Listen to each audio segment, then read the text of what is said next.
Welcome to the Courting Happiness podcast. This is a space where self-care becomes part of your day. A space where you learn evidence-based strategies to help your life, share it with those you love, and cultivate well-being at work. I'm your host, Dr. Kortni Alston. I'm a former news director, television reporter turned happiness scholar, TEDx speaker, and transformational trainer. I also understand hardships. While working my dream job in television, I lived a nightmare suddenly becoming a young widow after 86 days of marriage. I became committed to learning more about resilience, healing, and happiness. This is how I discovered my area of research, which is positive psychology. Now I'm living my calling of training individuals and organizations on happiness. And my new chapter begins with being happily engaged. The Courting and Courting Happiness is about a true courtship. I like to say commitment with happiness. The K in courting stands for the vulnerability of sharing my story, inspirational interviews with phenomenal people, the infusion of positive psychology, and so much more. You'll learn how to commit to your well-being one episode at a time. I hope you subscribe and share. So, are you ready? Let's get started. Welcome to episode 123. I'm Dr. Kortni Alston. I'm so happy that you're here. Well, let's talk. Let's talk about something that I kind of feel that doesn't get talked about enough.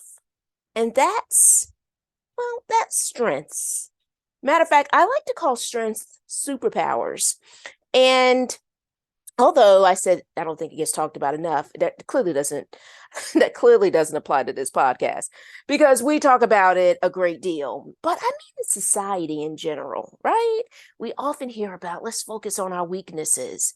But what I love so much about positive psychology is all about focusing on your strengths, right? It's a strength-based approach.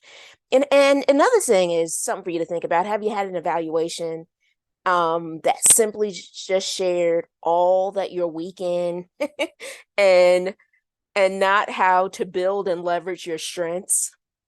Have you ever had that before? Or you're thinking about, I never even thought about it before? Well, this is something for you to really think about.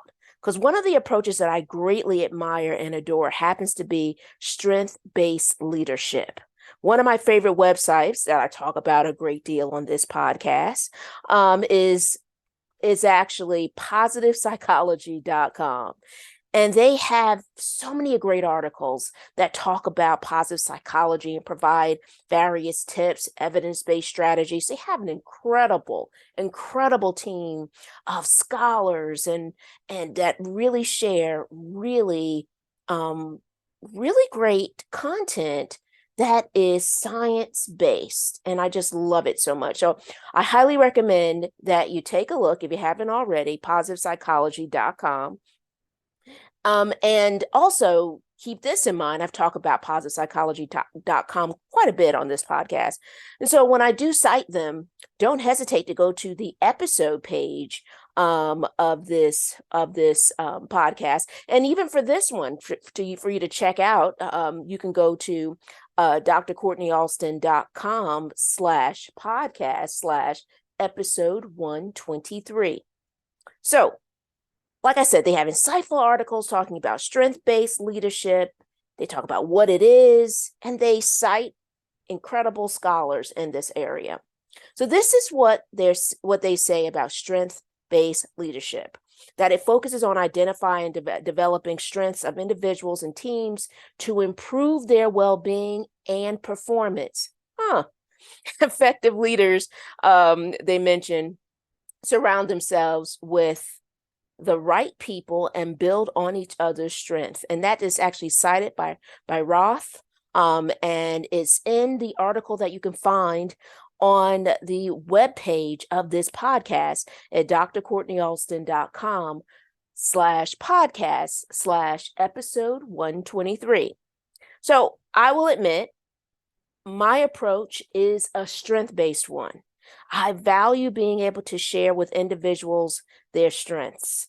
I think it's wonderful to be able to talk about strengths to others. And I also think it's really important when you're in leadership to be able to do that. I also believe in seeing individual strengths within an organization I believe it helps people, it helps the team, and it also helps the culture of the organization. Think about it like this. It's a real game changer. Yes, it's a real game changer to focus on the strengths of the individuals that make up your team. So, the founder of positive psychology, I might have already mentioned this before, but I love being able to repeat this a lot, partly because it speaks to so much of really the value and the mission and the message of positive psychology. Well, Dr. Martin Seligman talks about how positive psychology is all about what's right with us. It's how we flourish opposed to what's wrong with us. And that is why, to me, this is a game changer, because it's about seeing what a person does well and encouraging that. And like I said, I like to call strength superpowers. So why wouldn't we encourage why wouldn't we encourage more of that, right? So it doesn't have to be like, wow, am I really helping the person grow? Like wait a minute. I mean, I'm just talking about their strengths. See, this is the beauty. The beauty is you can grow. Meeting your team and seeing their individual strengths allows you to focus on how those strengths can continue to elevate, literally leveling up the strengths. One of my favorite scholars happens to be Dr. Carol Dweck. She is the pioneer in terms of the research in the area of growth mindset. So if you ever heard of it, it's all about Dweck. And she speaks to the beliefs of people who have what they have about learning and their intelligence. And it's interesting because every semester I start off having a orientation in my classes with students, talking about the importance of having a growth mindset over a fixed mindset. And so when I think about strength-based leadership, it's about embracing a growth mindset, because the idea of focusing on one's strengths can really make a difference to the culture of your organization. And why shouldn't we embrace that? So the next time you and your team are talking and you're thinking about your work and you're thinking about building their performance, or better yet, maybe you're a volunteer and you're leading an organization, think about strengths. PositivePsychology.com published some strategies from the International Institute for Management Development, and they have 8 key leadership strategies. And again, you can find these on the episode page of the podcast, drkortnialston.com. And I love these 8 key strategies, one of which really speaks to so many different levels. Actually, multiple speak to so many different levels of my own style, but I really value it because it gives you something to think about. Things to think about. So here are the 8 key leadership strategies that are in positive psychology today from the International Institute for Management Development. Number 1, self-awareness, knowing yourself, right? One of the things I love about the hierarchy of needs in terms of understanding that pyramid by Dr. Abraham Maslow is really understanding the value of what our needs are. But I also love this as a level of having of self-awareness, right? Knowing yourself, knowing your strengths, knowing your weaknesses, your emotional state, all of these things, understanding even your own, as I mentioned, your own needs. But having that heightened level of self-awareness is key, right? Because then as a leader, you can begin to think about, wait a minute, why is my mind going there? How can I go about focusing in on what my team needs, opposed to thinking about other dynamics that may be also affecting you, right? That might be something that's triggering you, right? So having a self-awareness is so key. It also mentions situational awareness, knowing what is happening around you, right? Understanding your environment, understanding the importance of seeing your environment. Communication skills. It's very important. I often say this, it's not just what you say although it can be what you say. Look, almost a contradiction. I feel like I'm back in my PhD program, and my perspective teacher, I'm my perspective professor, excuse me, would always say, it depends. So I feel like I'm back there when I'm talking about communication skills. But, it's so important to think about how you're saying it and what you're saying. Sometimes it could be how you're saying it in regards to what you're saying, right?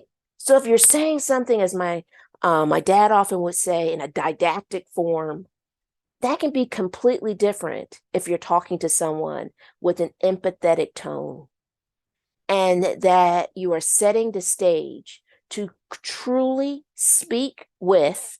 Notice I didn't say speak to, I said speak with the members of your team. So communication skills are so important, right? The ability to effectively communicate with others, and also having levels as it relates to positive communication when you're sharing. I say that in regards to when we're speaking in person to one another, and then and also when we're online, right? When we are emailing and we are responding to emails, thinking about how we are communicating is so important. Another element they mentioned is negotiation skills, the ability to negotiate and compromise to get the best outcome. That's important, right?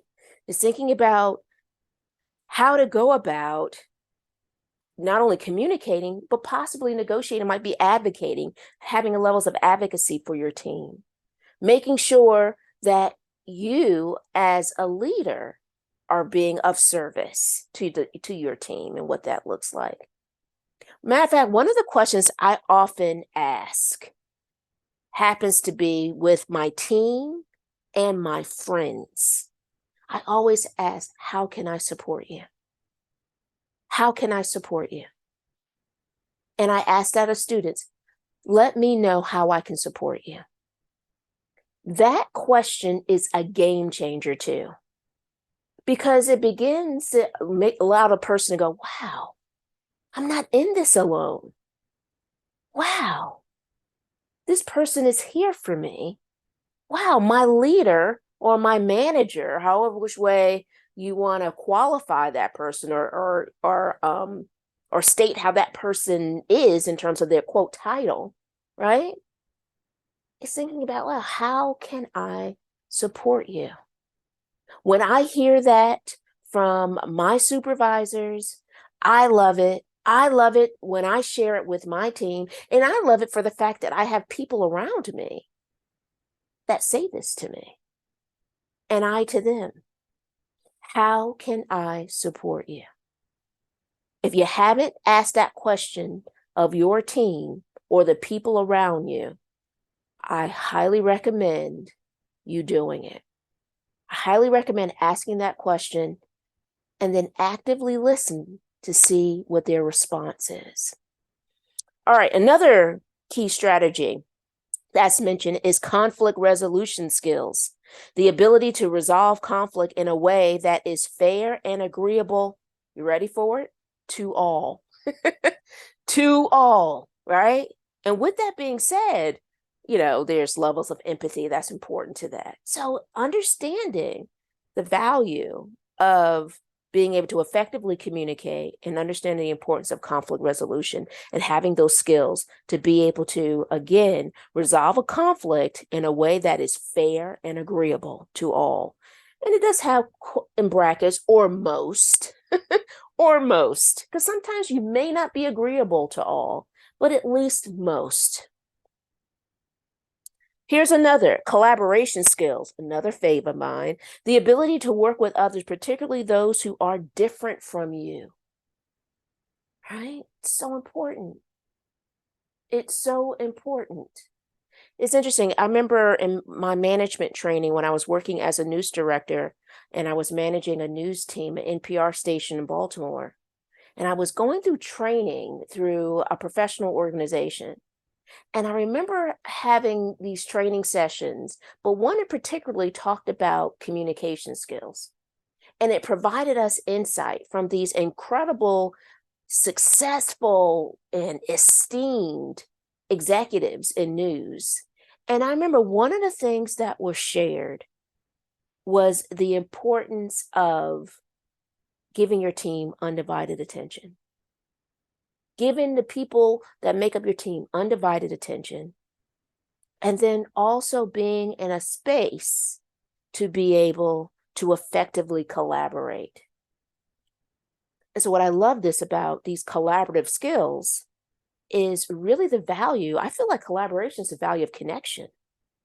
It's being able to, the ability to work with others and to the ability to help develop a sense of safety, psychological safety at work that allows individuals to feel seen, safe, and supported.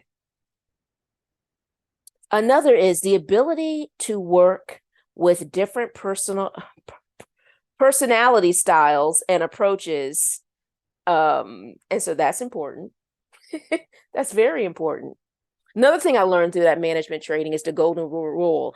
It's that golden rule that says, treat people the way treat people the way you want to be treated. In management, I learned you treat people the way they want to be treated, because the way you want to be treated might be different than the way they want to be treated, right? So you really have to cultivate and build and develop different develop an approach to be able to work with different personality styles and approaches. And the last one, but certainly not least, is courage. Courage. The ability to make difficult decisions even when faced with fear, stress, and uncertainty. Right? That courage.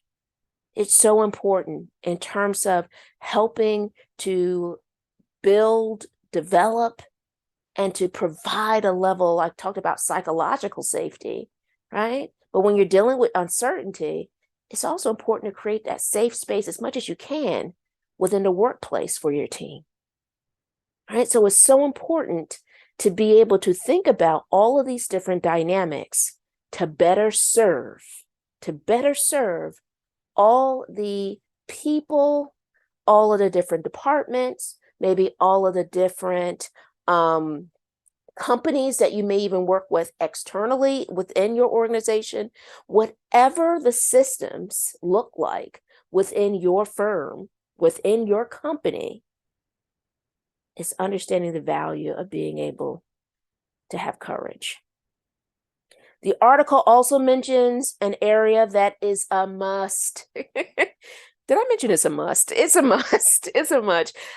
And it's empathy and emotional intelligence. I can't talk about those things enough. I think they're just so important, so vital, so key to help building relationships at work. They are all the skills that will help you build your superpowers at work, right? Those strengths are those superpowers. I kind of feel like I wish I had a cape in the studio today because I have this incredible vision when it comes down to helping to build superpowers at work. And building those superpowers at work, those strengths, will build confidence, connection, and community for your team. Remember, your well-being is your most important job, and I'm always here to help. Thank you so much for listening. Let's continue this conversation online. Email us at podcast@drkortnialston.com. That's podcast@drkortnialston.com. Join us on Instagram at Courting Happiness. Don't forget, that's courting with a K. Also, I hope you join our private Facebook community. You can find us at Courting Happiness Podcast Community.